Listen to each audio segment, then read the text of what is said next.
Hi, Patrick. Thank you so much for talking to us today. My pleasure. Thank you.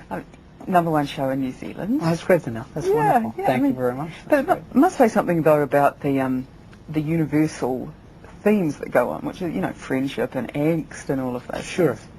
That moment at the end of series 2 when he looks at her, she looks at him, she looks at her. When Meredith is looking at both men and they're looking at each other. That was a real moment in TV. Is there anything that you remember, I don't know, growing up, seeing on TV and going, wow, that's a moment.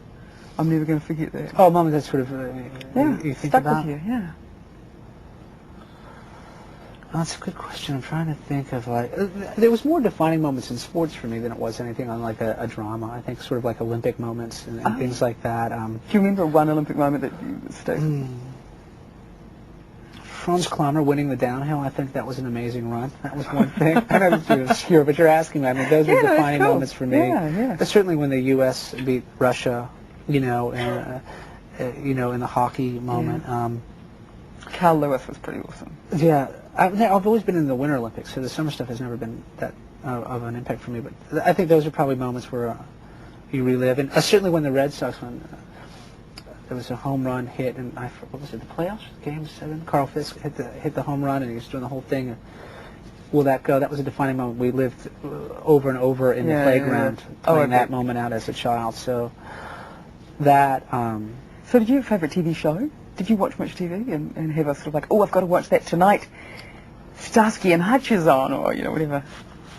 Not really, no. Sorry. No, I've never been a big TV fan. I like sports mostly. Do you ski? Yes, a little bit. Not as much as I used to. You should come to New Zealand because great skiing there. Great skiing, yeah, absolutely. What are we going to see on this next series? Because it's just the third series has just started now.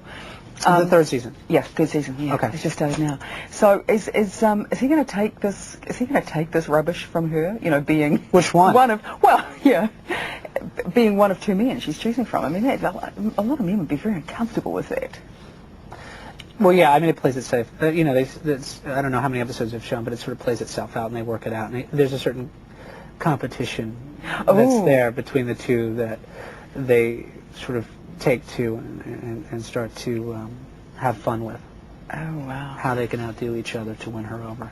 Oh, cool. There's some funny scenes. I really had a great time working with Chris O'Donnell. Yeah, he seems like a really nice guy. He's a great guy. He's a family man, and he's got a great sense of humor. And of course, I've known him over the years, so it was fun to be able to have an opportunity to work with him. Yeah, he seems really lovely. Yeah, he is.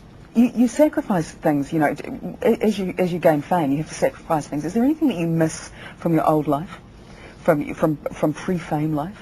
Well, you're certainly being watched everywhere you go now, and you don't. I think there's sometimes a sense of paranoia just because you see pictures or paparazzi show up and stalk you and your family, and you lose a sense of that privacy. I don't like that part of it. No, neither should you. There's a new show, Dirt. You heard about that? No. That's all about paparazzi and the evil underbelly of that, and it's a good show. Yeah, they can be extremely rude. Yeah, absolutely. Dr. Bailey is an amazing character. She's a tutor, and Did you have anybody like that as you grew up, either in acting or at school, a teacher that was like that was tough, but also gave a lot to you? There was an acting teacher, Susan Batson, who was very similar to her in many respects.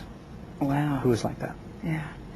Do you see the character changing? Do you get a chance to input into the character changing as he changes? Not really. It's very much Shonda Rhimes' creation, and it's the vision that she has, and you sort of voice desires of the direction it could go in and possibly evolve to. And but it's very much, she has a clear picture of every character and where it's going each season. She sits down and plots out the whole arc for each character, and you just are there to service that vision. I mean this in the nicest possible way, but is he the kind of guy that likes his balls up in the air, likes things kind of crazy?